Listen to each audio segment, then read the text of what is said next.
Rome was originally founded, or allegedly, according to legend, founded by two friends called Romulus and Remus. They wanted to found a city. Well, what happened allegedly is that these two got in a fight. Romulus killed Remus, and therefore Romulus located the city and named it Rome. Um, Rome was under influences of many different cultures and people, predominantly those of the Latin descent and Etruscan descent. And these people left a lasting impact on the development of Rome. Um, if you take a look at what has influenced Rome, you can see that from the intrusions, they got their alphabet, the art, as well as a few, though not many, Etruscan rituals. You can also see some Greek influence in the development of Rome, particularly in the nature of religion, as we have discussed in our blog earlier.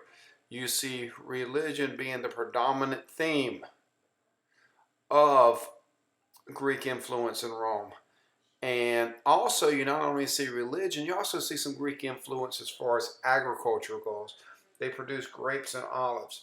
What you see in the beginning of Rome, at least, is this cultural diffusion where they picked up parts of Greek culture. They picked up parts of the Etruscan culture and made it their own. For a long period of time, Greeks were ruled by the Etruscan kings. And they were absolute monarch. They were willing to be ruled by them up to a point.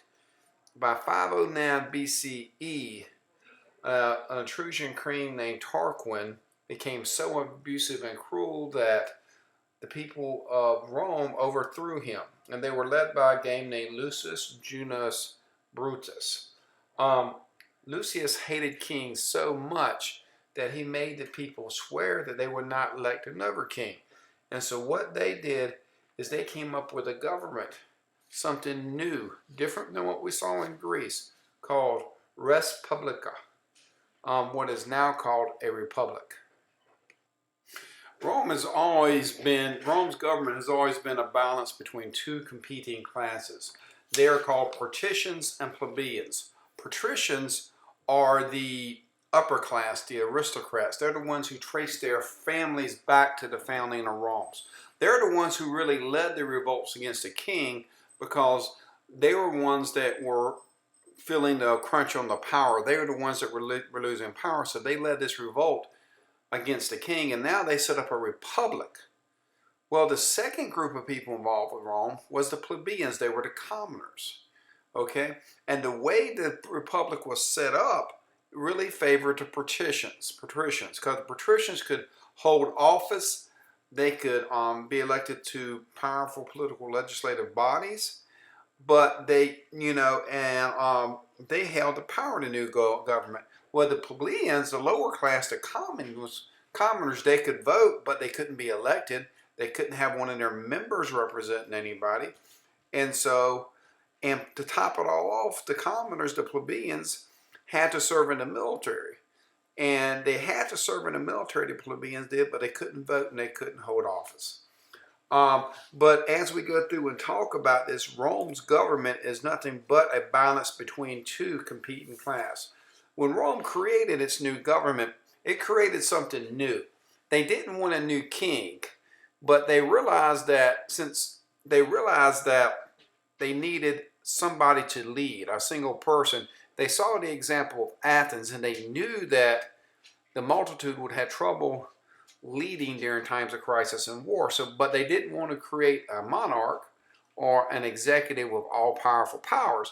So what they came up with is they created something called consuls. There were two of them. The consuls split the power. They both had different duties. One will become dictator and then of war.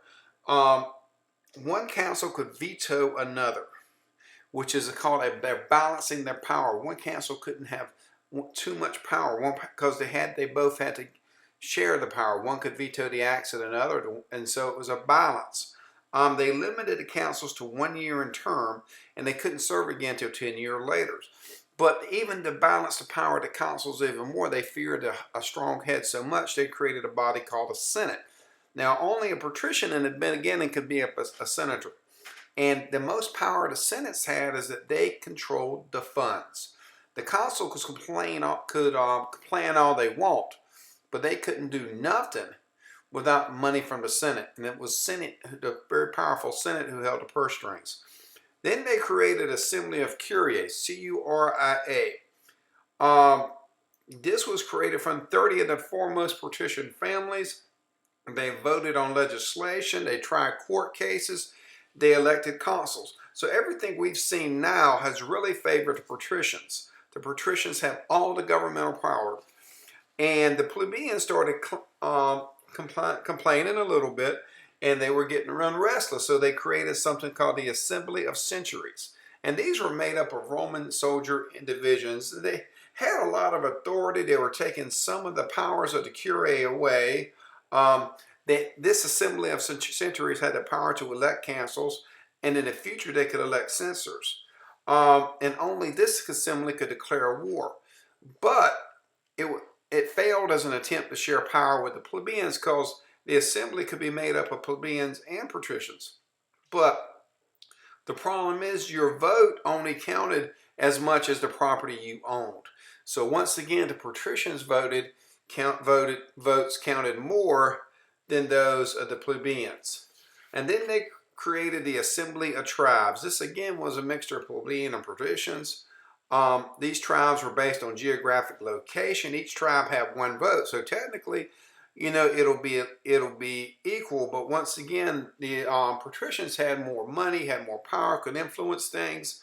And the Assembly of Tribes could generally elect public members in legislative matters. And what you see overall with the government is this system of checks and balances. This is something our system of government adopts today. This system of checks and balances spreads out the power of government so that no one branch can become so powerful to take over all the government. And that's the key. Okay, the consuls are checked by the assembly is checked by the curiae may be checked by the tribes. No one branch has total authority. Well, by 494 BCE, the plebeians or the plebs have had enough.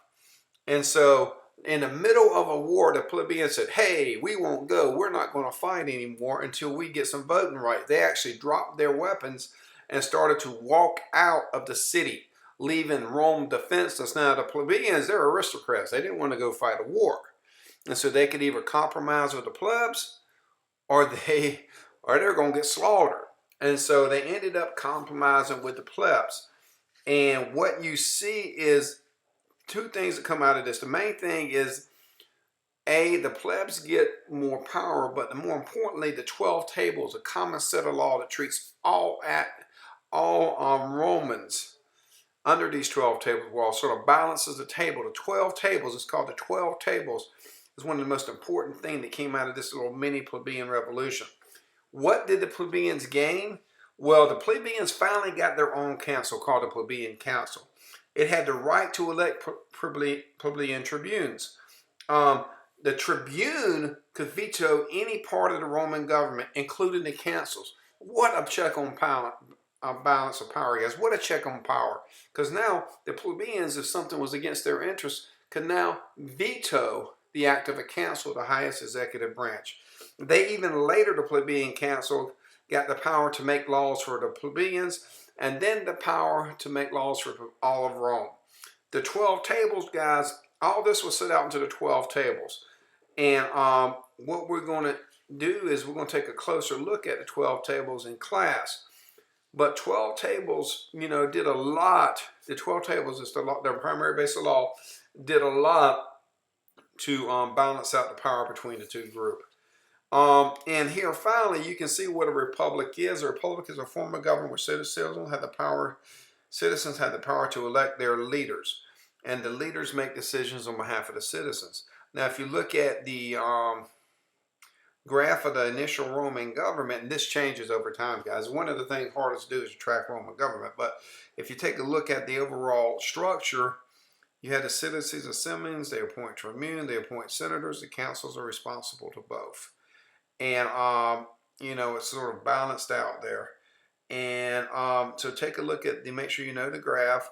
We're going to take a look at a little bit more detail, but keep in mind the Roman government changes in a few years to something called an empire, and the structure changes.